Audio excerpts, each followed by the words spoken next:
Hey, what's going on, everybody? It's a new episode of Two Drink Minimum. I know it's been a long time since I've done an episode. Some of you may have caught the trailer reaction I did for the Star Wars trailer a little while back. I might do some more of that stuff in the next little while, some Facebook Live sort of things, and then pop them onto the channel. Because obviously it's a lot less dog invasion kind of situation. They're busy right now eating, so hopefully they'll shut up for a little while. Anyway, on today's episode, we're going to do a spoiler breakdown of the Justice League movie. Yes, it finally came out, and was it any good? We'll get to that. Let's see. Obviously, Ragnarok opened 2 weeks before Justice League to great reviews, good box office, good word of mouth. The fans loved it. Really fun movie. I might do a review for that later on, but not right now. Anyway, so Justice League opened on the 17th of November. I believe it was a worldwide release. So same country, every country, same day kind of thing. So, what did I think? Well, my overall thoughts on it were not bad. I think it was about a half an hour too short, which some people would be scratching their heads going, too short? Like, aren't we supposed to be getting away from these 3-hour, like, monstrous long movies where our ass feels numb by the time the movie's over and we're, like, crawling to the exit doors in the theater because we're so stiff and sore? Yes and no. Shorter movies do obviously mean more screenings per day, which means more money for the studios and hopefully the theaters. But the problem being is they introduced basically 3 brand new characters in this movie. Aquaman, Flash, and Cyborg. And there's not really much time to really dig into their character at all. It's just kind of like, well, we're putting together a team. I'm in, or I'm not in, or whatever. I'm thinking about it, undecided, that kind of thing.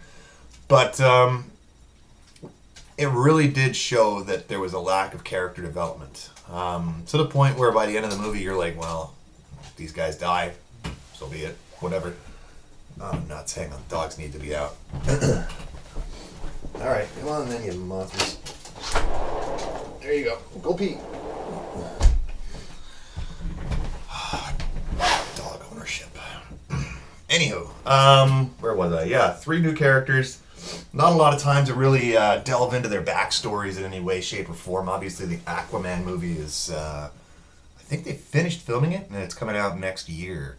Flashpoint, the Flash standalone movie is still, I'm not sure what's going on with that. And there is talk of them doing a Cyborg movie, so we'll see what happens with that one.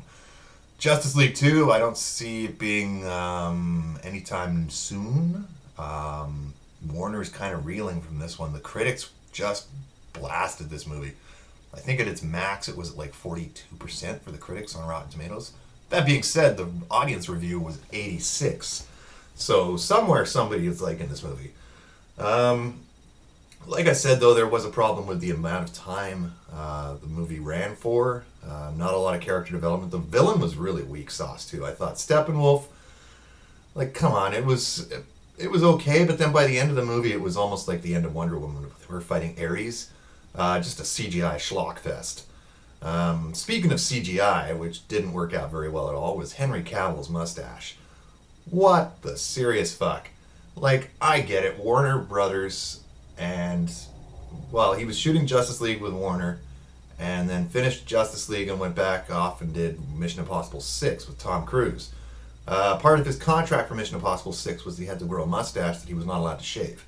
Which seemed fine until they turned around and said the Justice League had a bunch of reshoots they had to do.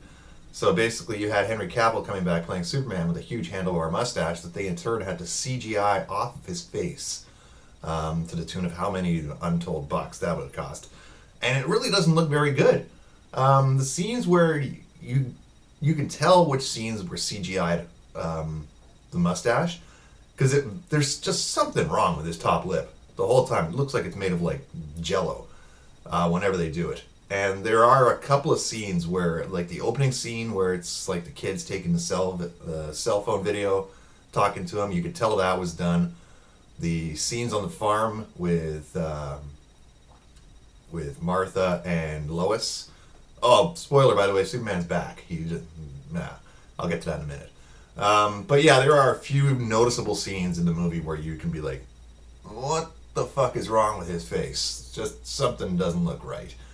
I just read a thing this morning. Apparently, Warner offered to pay to CGI a mustache onto him for Mission Impossible 6 if Paramount would let them shave the thing off for Justice League. And Paramount was like, fuck you. We got a contract written already. Too bad about your reshoots. This is how it's going to be going.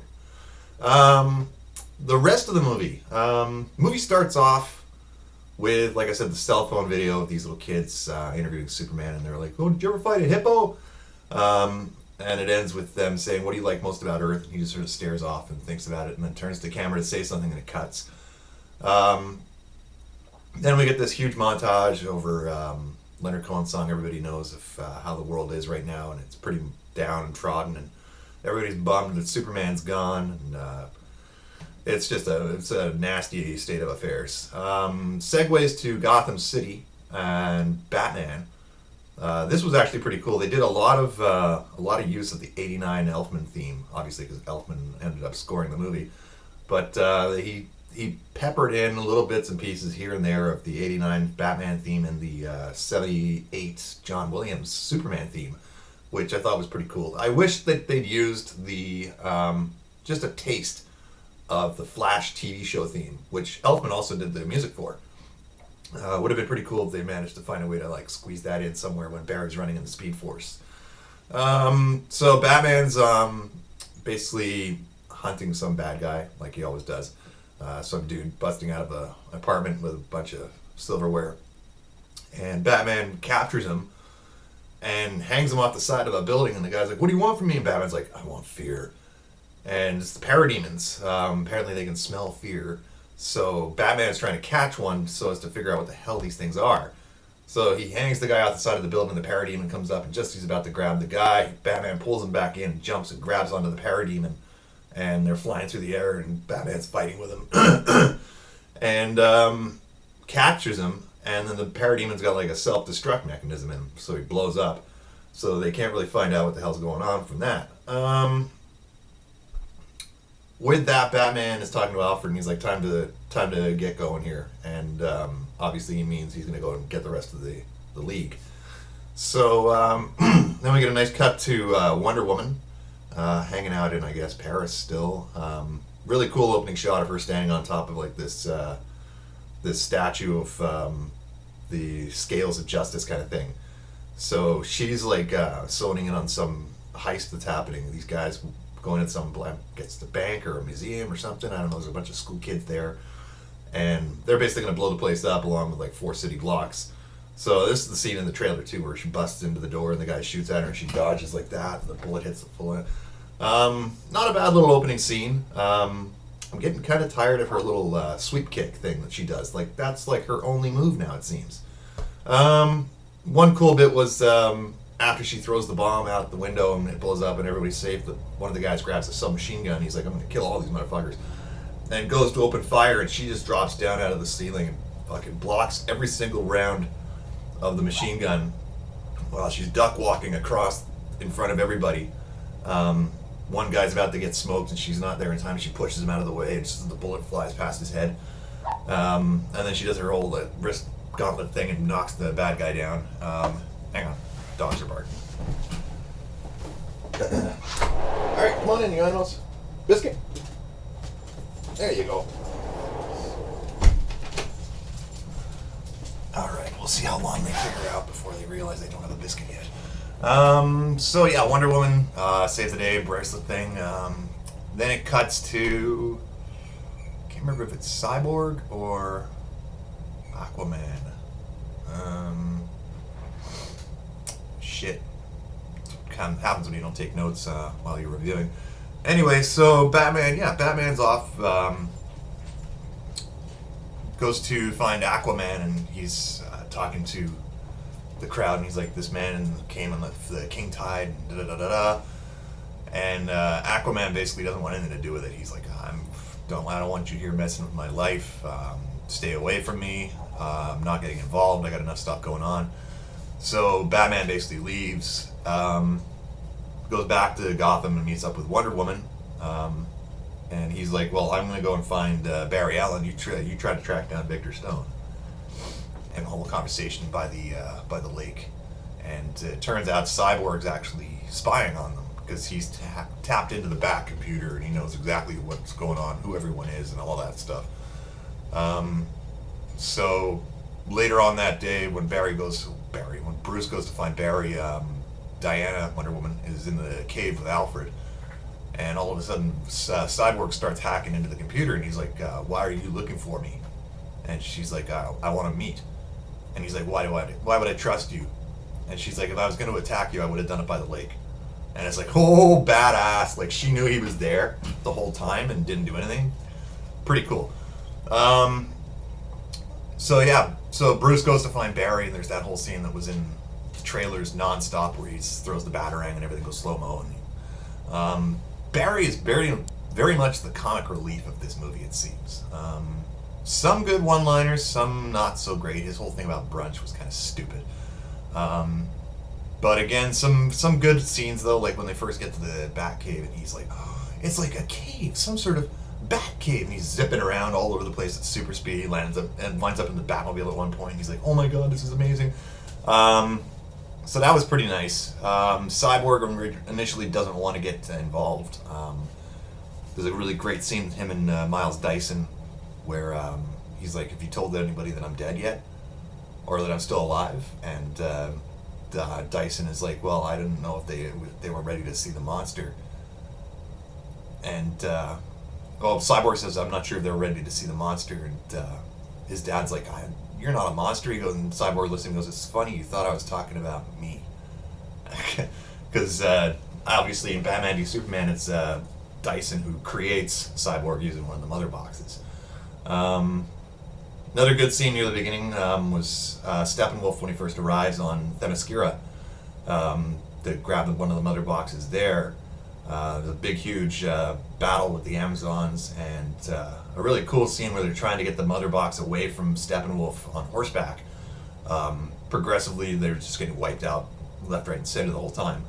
And he gets the mother box, then he goes down to Atlantis and fights Aquaman and Mera and steals the mother box from there. So there's only the last one that Cyborg, I think, has. The Box of Men is the last one he needs. So basically, what happened next? So yeah, Batman, Flash, and Wonder Woman go to the police station to meet with Gordon, and they're talking about how these people have been kidnapped by the Parademons from Star Labs. Obviously, the Parademons are looking for the box, and Cyborg shows up and he goes, well, there's 9 people actually. The head of Star Labs just got taken, which is Dyson, Cyborg's dad. So they decide they're going to go down and try and intercept Steppenwolf and fight him in the sewers. So they wind up down there, and there's the cute scene with Barry where he's like, I've never done battle before. I only just ran really fast and pushed people. And Batman gives him the little pep talk. He's like, save one person. And so Barry, and basically his mission is to go in and grab all the hostages as fast as he can and get them out of there while the other 3 run interference. They get their ass handed to them. 1v1, they're no match for Steppenwolf. Batman especially, he's getting his ass handed to him by parademons the whole time. The Nightcrawler, which is a stupid ass fucking vehicle if you ask me, looks like a spider, basically crawling along the walls at like 1 mile an hour, like the slowest thing in the world. Why he needs it, I don't know. But anyway, that shows up in this fight, and Steppenwolf basically busts the machine up, and then there's the scene where Cyborg comes down and plugs into it and takes control of it, and then fires these rockets at Steppenwolf, and he grabs one and throws it against the wall, and then Barry's like, what are we underneath? And he's like, Gotham Harbor. All of a sudden the water comes rushing in, and they're running for it. Barry's injured. He got shot by one of the parademons in the leg. So they barely escape. Aquaman comes in, really cool scene where he jams the trident into the ground and blocks the water long enough for them to get away. So at that point, the team's all together, minus obviously the boy in blue. At which point Batman comes up with this idea. He was like, well, we need Superman. We can't do this without him, and we're gonna get fucking killed. And his whole plan is we're gonna use one of the mother boxes to bring Superman back to life. To which Wonder Woman's like, no, this is a bad idea. You need to get over it. It wasn't you that killed him. You're not responsible. And Batman's like, no, we've got to do this. We have no choice. Otherwise, the world's going to end. And there's a really cool scene, too, where she's like, you got to let go. And he's like, let go? What, did Steve Trevor tell you that? And she just, boosh, not punches him, but slams him in the chest and knocks him back like 6 feet. Obviously pissed that anyone mentioned Steve's name. But, so they do wind up going through with the plan, despite the fact that Aquaman isn't really on board. Wonder Woman's not on board. Barry is worried that it's going to be like Pet Sematary if they bring him back, and he's going to be like some loco, wacko dude. And Cyborg, obviously the tech of it all, is like, yeah, we could do it. It's there. There's the calculations are there. It's possible. So they get the mother box. Shut up, Layla. They get the mother box. They go to the Kryptonian ship from BVS, also in Man of Steel, and Chewie locked himself in the bathroom again. Stupid dog. Come on now, seriously. There. Love it when they go into the bathroom, close the door on themselves, and can't get back out. Anyhow, so they go to the Kryptonian ship, and what happens? They get the mother box, go to the Kryptonian ship. They dig up Superman's body, which was a little, I don't know about that for a PG-13 movie. Basically, Cyborg and Flash are sitting there with shovels just digging up the grave. They actually do mention why Flash doesn't do it at super speed. He thinks it's disrespectful. But anyway, so they grab Clark's body, bring it to the ship, they dump it in that pool of water that Doomsday was created in. And Cyborg's at the controls, and he's like, the mother box is fried, whatever Luthor did, fried the system, and Flash is like, well, I can jumpstart it. If I get enough running distance, I can create an electrical charge and basically jumpstart the mother box. So their whole plan is, okay, we're going to drop the mother box. The second it touches the water, Flash, you have to hit it with an electric charge and zap it, and then we'll see what happens. So Flash dodges down to the end of the ship, and then it's 5, 4, 3, 2, 1, runs super fast, hits the box, zaps it with a charge, just hits the water, and they're all sitting there waiting, and then all of a sudden Superman's eyes pop open, and he flies through the ceiling of the ship and blasts off. And so they go and track him down. He goes to the monument where his statue used to be. So Flash, Cyborg, Wonder Woman, and Aquaman all zip over there, literally, and are standing there. And as they're looking at him, Cyborg's armor goes into defense mode. And basically he turns, his left arm turns into a missile, or a laser cannon or something. He takes a shot at Superman, completely unintentionally. He's like, I'm not doing this. It's the defense mechanism of the suit. It's not me. So Superman basically dodges the shot, and then heat visions Cyborg, pulls up a shield with one arm and blocks it as much as he can, and gets knocked away. Wonder Woman's trying to talk Clark down. She's like, Kal-El, come on, you recognize us. She tries to get him with the lasso of Hestia, wraps it around his arm, and he's pulling on it like this, pulling her closer, and she's like, you gotta remember who you are. And it just almost looks like he's about to snap out of it, and then he just pulls her like that, grabs her by the strap of her armor. Aquaman comes in, he grabs him by the trident, and Cyborg's pushing on him like this. He's got all three of them in like a headlock almost. So Flash is like, screw this, I'm going to go Speed Force and get around behind him, because nobody can see me when I'm in the Speed Force. So he takes off at Mach 25 or whatever. Best scene in the movie right here, guys. Literally, as Flash is running in the Speed Force, the lightning all around him, you see from the back view of Superman and them, and as Flash is running, you see Superman's eye turn like that, and look at him, and Flash is like, what? Literally, Superman turns around in slow motion in the Speed Force, throws the other three, and then goes to swing at Flash, and Flash barely dodges it. And there's a nice little use of the Superman theme in here. Superman takes a few swipes at Flash, and he's dodging it with the Speed Force, and then Superman basically shoulder checks him into the wall and knocks him out. And then Batman shows up. Finally, I guess he didn't get the lift from the Flash, so he had to run over there himself. So he shows up and he's like, Clark. And immediately Superman turns around and he's like, I recognize you, or I know you. And he starts walking towards him and it's like, shit, Batman's gonna get fucking wrecked here if he's not careful. Wonder Woman lands in front of Superman. She's like, don't make me do this. And she like cues up her bracelets to do the whammo thing. And just as she's about to do it, Clark jumps forward and grabs her arms before they can connect and pulls them apart and then headbutts her. And she headbutts him back, and then he fucking flies up into the air and atomic headbutts her so hard she lands in the ground. Next, it's him against Batman, and there's not much of a fight here. Batman gets knocked down, and just as Superman's coming at him, he's like, Alfred, we need to bring the big guns. And Superman grabs him by the face, lifts him up off the ground, and floats up about 10 feet off the ground. He's got him by the fucking face like this, and he's like, you won't let me live, you won't let me die. And Batman's like, the world needs you. And Superman's like, yeah, but they don't need you. And it's like, ooh. And then the kicker, he pulls him even closer, he goes, tell me, do you bleed? And just as he's about to fucking wreck Bats, you hear Lois go, Clark! And he just sort of snaps out of it, of course, Lois. Interesting thing, too, with the BVS scene with Flash, where he's like, Lois is the key. You gotta find, it's gotta be Lois. Again, kind of echoing that sort of a situation where she's the key to controlling Superman, or not controlling him, but like getting his headspace correct.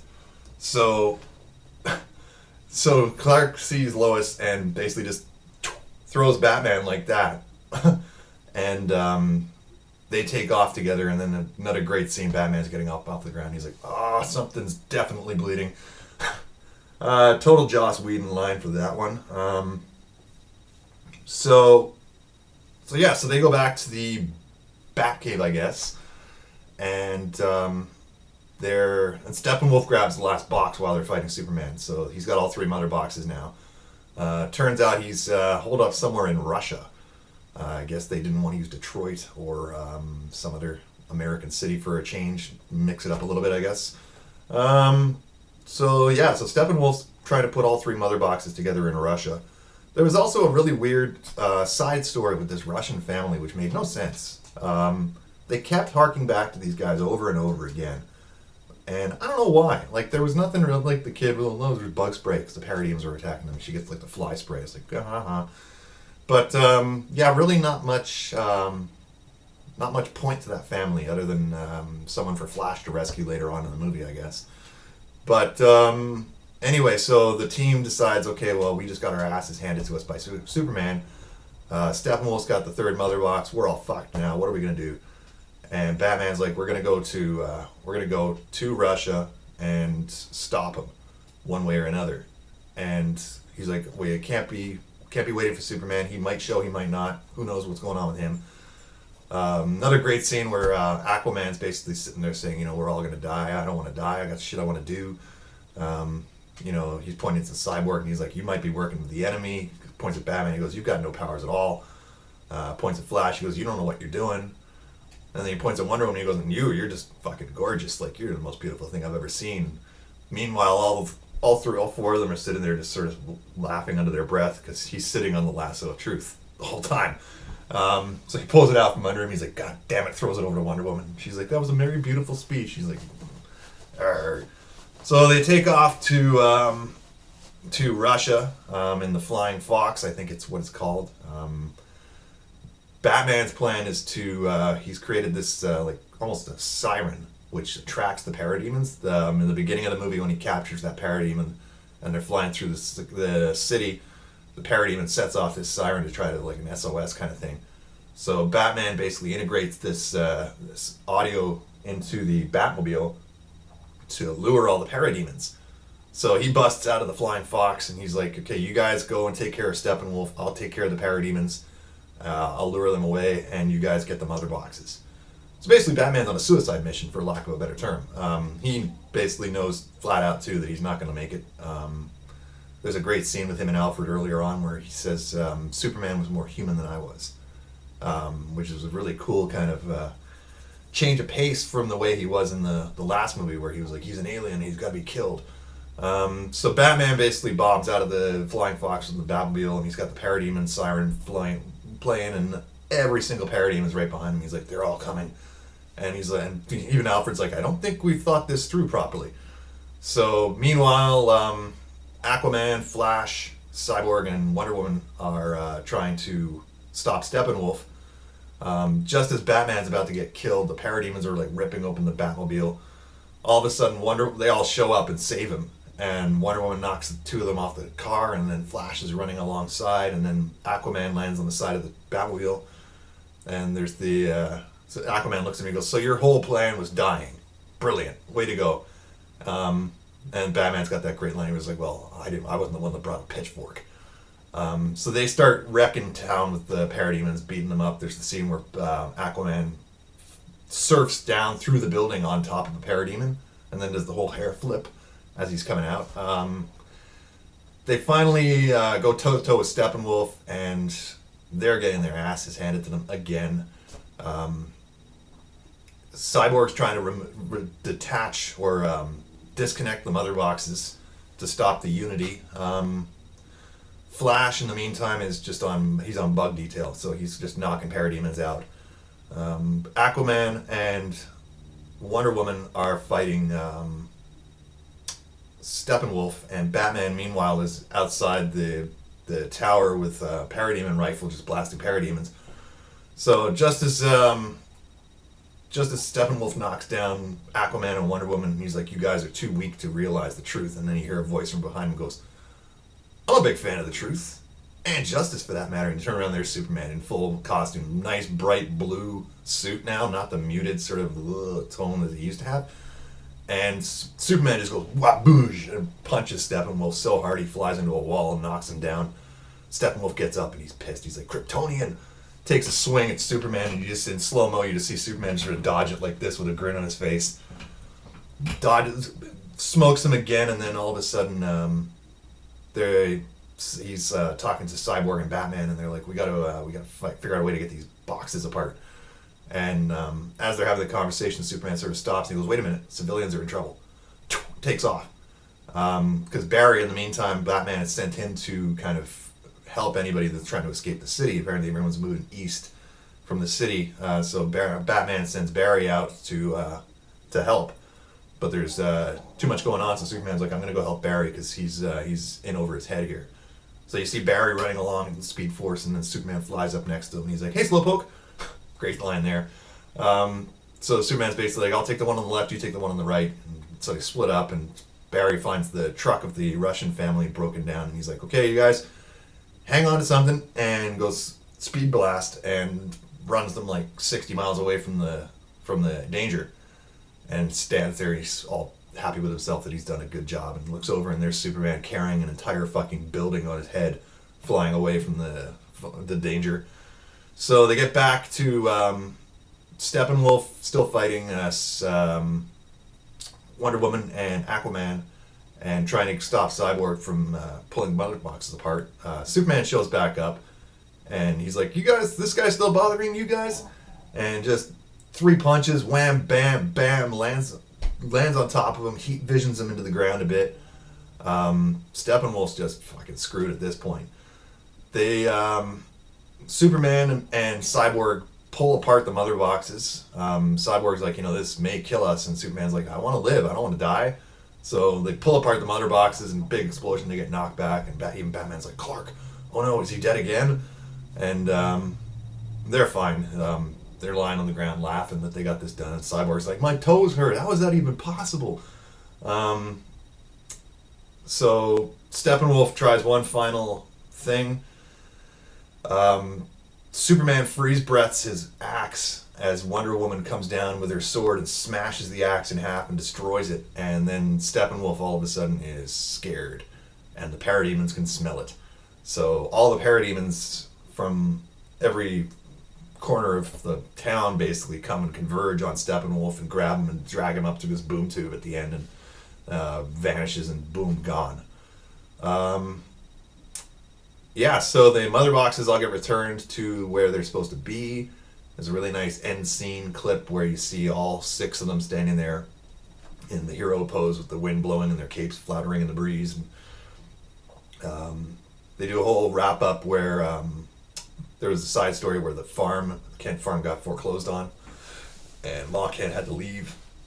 So there's a nice scene at the end where they're moving all their stuff back into the farm, and Clark and Bruce are there, and Clark's like, I don't know how you did it. He goes, and Bruce is like, oh, it's easy, I bought the bank. That's a Batman thing to do. Like when Barry earlier on, it's like, what is your superpower? And he's like, I'm rich. That's basically all it is for Batman. He's got money. Another good scene where you see Wonder Woman back doing her thing. She busts a bunch of thieves stealing artifacts from a museum, I guess, or something. You see Cyborg at Star Labs with Dyson, basically retrofitting his armor and creating a new look for the armor. And then you cut to a shot of Aquaman jumping up and down through the water like a fucking dolphin and swimming between the whales and just hanging out down there.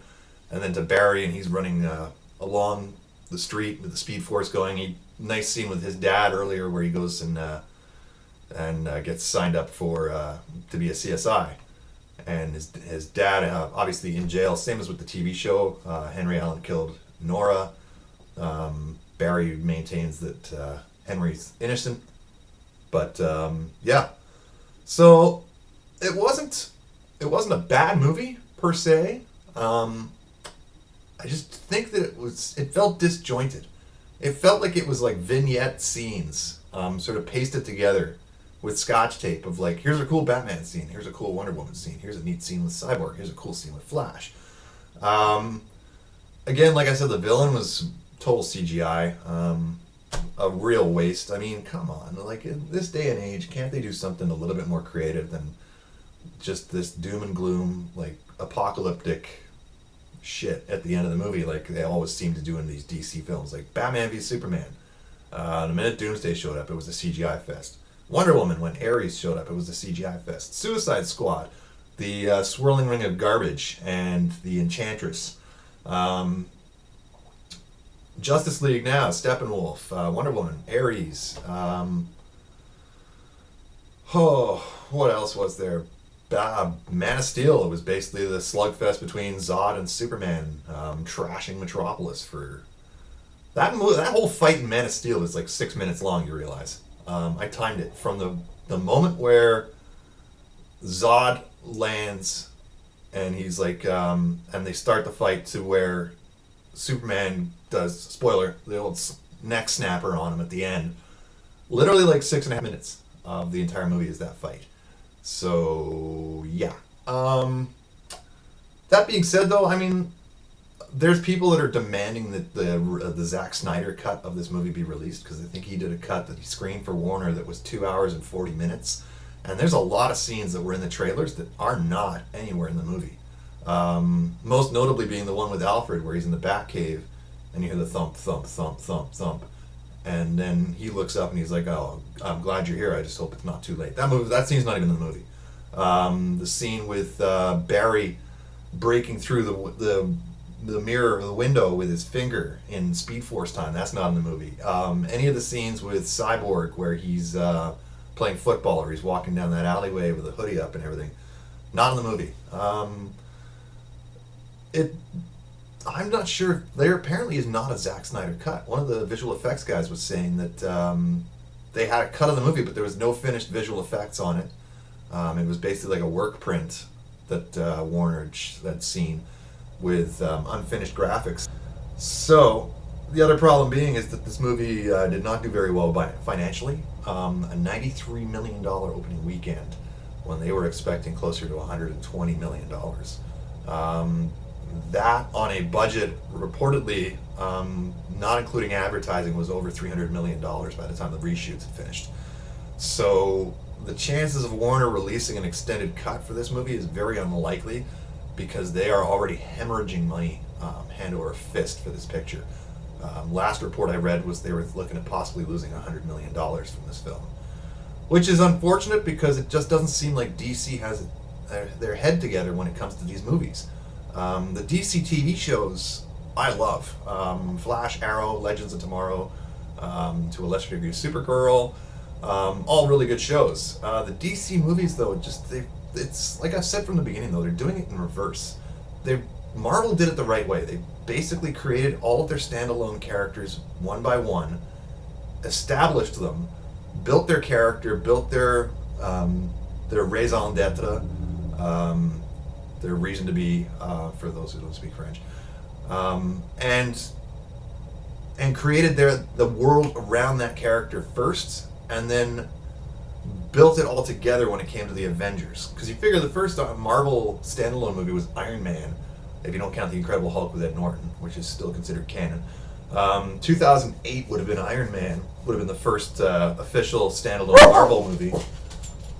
What, Chewie? And then 2012, I believe, was the Avengers. So they had a 4-year build-up with Iron Man, Cap, Thor, Black Widow, partially, she was introduced in Iron Man 2. Hawkeye was introduced in Thor, very briefly in that blink and you missed it kind of scene. But they did the groundwork, is what I'm saying. They built the basis to create the team upon, rather than DC doing it in completely the reverse way of like, oh, here's all the team members, boom.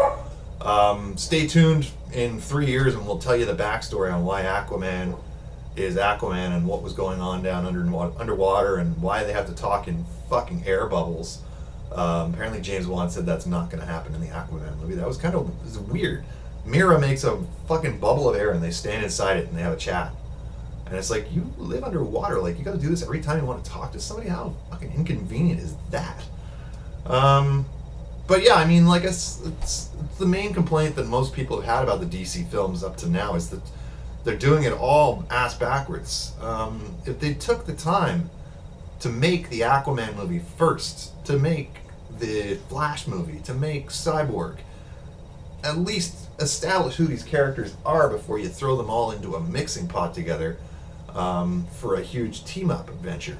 Because quite honestly, I mean, the average moviegoer who has no... Like, the average moviegoer who's not into comics, who's not into, like, the scene, doesn't follow these characters on a regular basis, just your casual, everyday, you know, I want to go see an entertaining movie, plunk down my 10 shekels, and have a bag of popcorn and enjoy myself. Most people aren't going to know who the fuck these people are. They'll know who Wonder Woman is, they'll know who Superman is, they'll know who Batman is.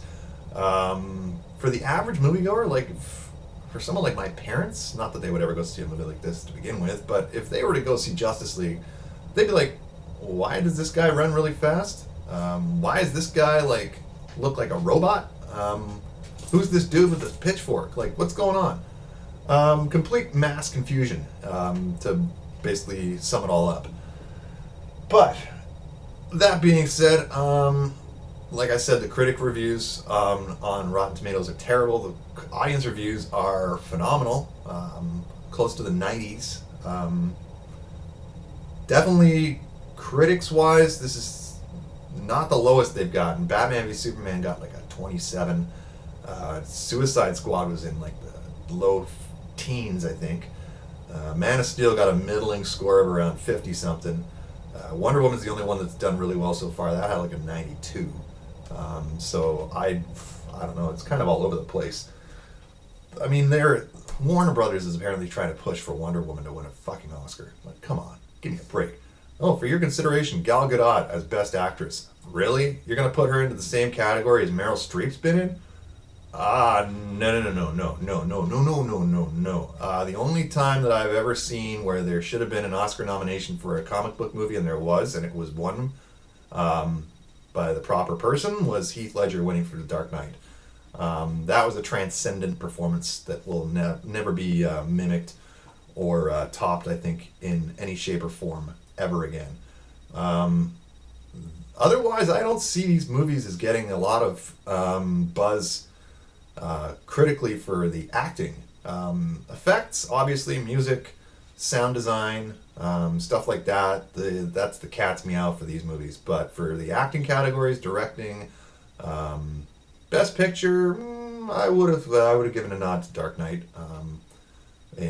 for winning best picture, but obviously not, because that was back when they still did only the 5 nominations, not the 10 or 11 they do now, which kind of seems like filler. But I mean, it is what it is. I think right now Justice League is sitting at I think it's under half a billion. It's doing really well overseas. Had one of the biggest openings ever in China.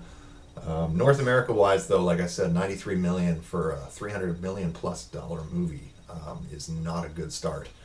And usually with these kinds of movies, it goes big box office and then slowly tapers off rather quickly after week 1 or 2. The fact that Star Wars is coming out in just over 3 weeks is not going to help Justice League at all. They are predicting 200 million plus opening weekend for Star Wars, which I don't think is unfathomable. Force Awakens did, I think, close to 250 opening weekend. So, yeah, that's going to be some big bucks there. Add to the fact that Rian Johnson's already been tapped to write a brand new trilogy and direct the original episode. Hopefully that's going to be a Knights of the Old Republic. That would be very cool. Something we have not seen before. There's also talk of Disney with their streaming service that's launching in 2019, that they are doing a live-action Star Wars TV series for that, which should be fantastic. The only downside of this, obviously, is all of the Marvel Netflix, all the Disney, all the Star Wars, Lucasfilm related material is going to be gone from Netflix once this streaming service opens up shop, which means we're going to have to probably be paying for 2 different sources if we want to be able to get all of our entertainment. Disney has said that they are going to continue doing the Marvel Netflix series. I'm not sure if they're going to be as extreme as they have been. I'm in the middle of watching Punisher right now, and there is some pretty, I won't say graphic sex scenes, but they don't leave much to the imagination. Let's put it that way. So whether or not Disney is going to be on board with really racy stuff, obviously the Netflix Marvel series are kind of an animal unto themselves, separate from the movies. But again, Disney is the mouse house, and they say no to R-rated movies, which really terrified everybody when there was the talk of them possibly buying Fox movie division, that is. Some people were like, yes, X-Men and Fantastic Four will be part of the Marvel Universe. And then there were others who were like, wait a minute, Deadpool 2, how is that going to be R-rated if Disney owns it?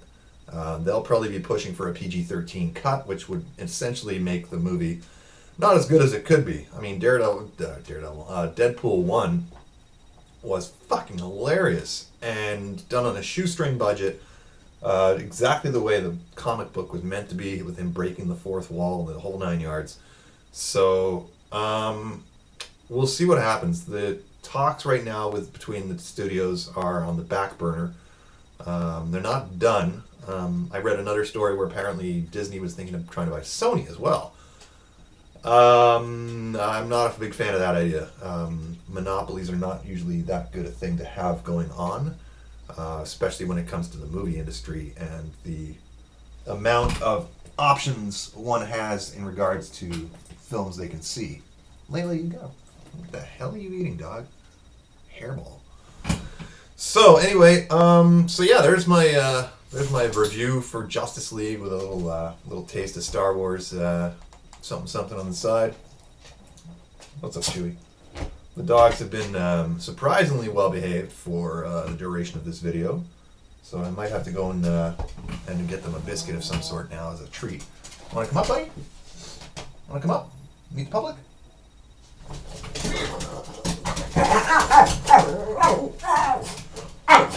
Nope, he doesn't want to come up.